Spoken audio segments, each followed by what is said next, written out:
Hello there and welcome to the Card Grotto. Today I've got a review to share with you on the Stampin' Right markers from Stampin' Up and the Tim Holtz Distress markers from Ranger.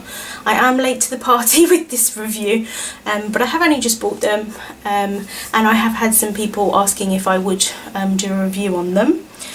So basically I mainly use Copic markers to colour my images. I used to use watercolour pencils and water-based markers a long time ago. I haven't used them since then, and I wanted to try them out again basically. So these are two of the other types of water-based markers that you can get. I'm using Simon Says Stamp watercolour paper for this, and I've used Stays On ink. There are other ink pads that you can use, and obviously there are a massive amount of watercolour papers that you can use as well. This is just the ones I had on hand. So first of all, the distress markers, you can buy them separately. They retail for around £2.95 here in the UK. Obviously some places will have them more expensive and some places they'll be a little bit cheaper. You can buy them as a set, you can buy them as one whole big set, and you can buy them as two separate sets. So you've got the originals and then you've got the seasonal colours as well.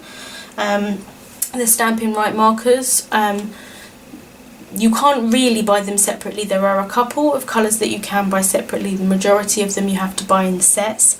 This is the in colours, which come in a pack of 5, and the other ones they come in a pack of 10.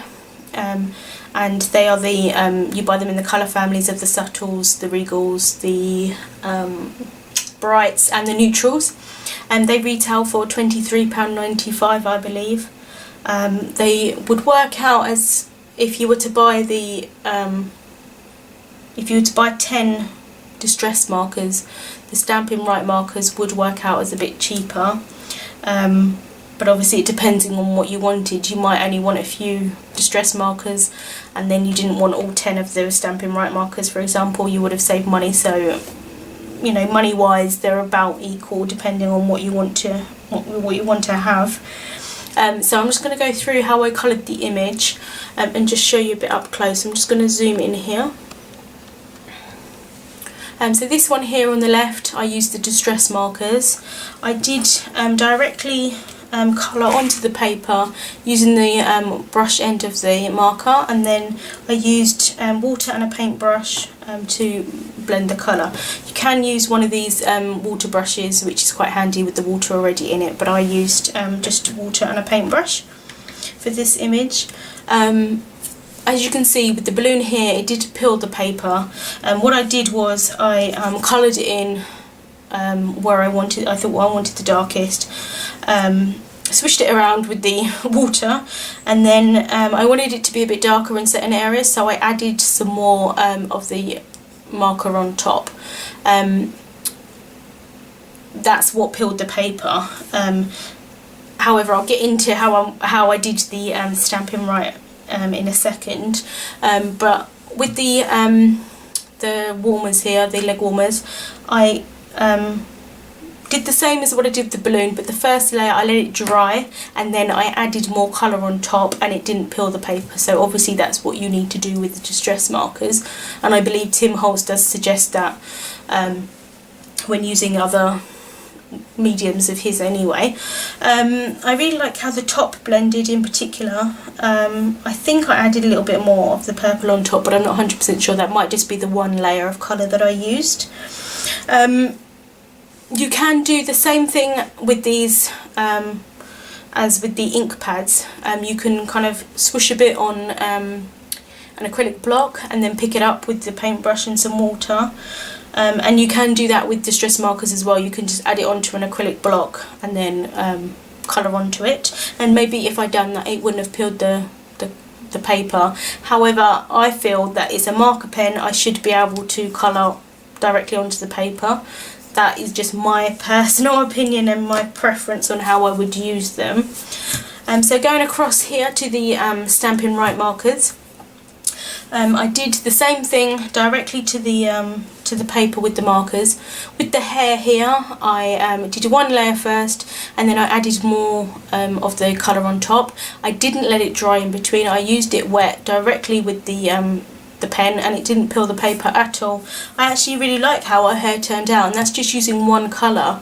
I don't know how it would work with this, with the markers, whether you can combine two colours together. I'm sure you can, but even just with one colour I'm quite happy with how her hair turned out, and the balloon as well actually.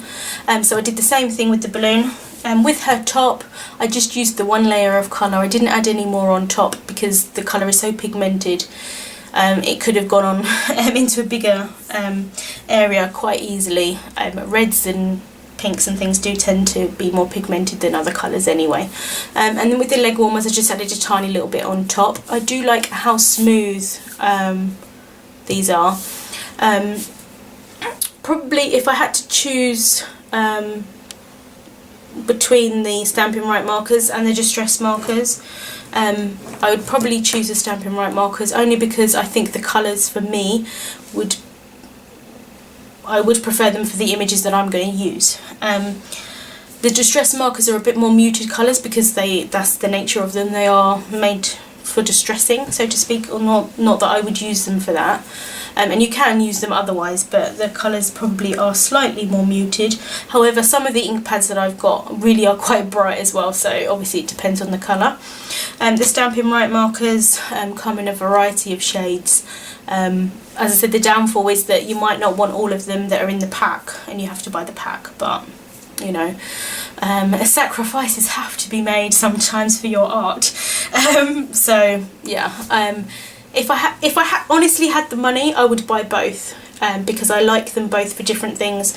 But probably the Stampin' Right markers would be a bit more versatile for me, because I could directly add the colour onto the back of a rubber stamp, which you can do with the distress markers as well, but I'd probably more likely do it with the Stampin' Right markers than the distress markers, because I've got, as I said, a lot of the ink pads anyway, and I don't have the ink pads in Stampin' Up colours. So I hope that helps some of you in possibly how, you know, which ones you might choose if you wanted to choose some.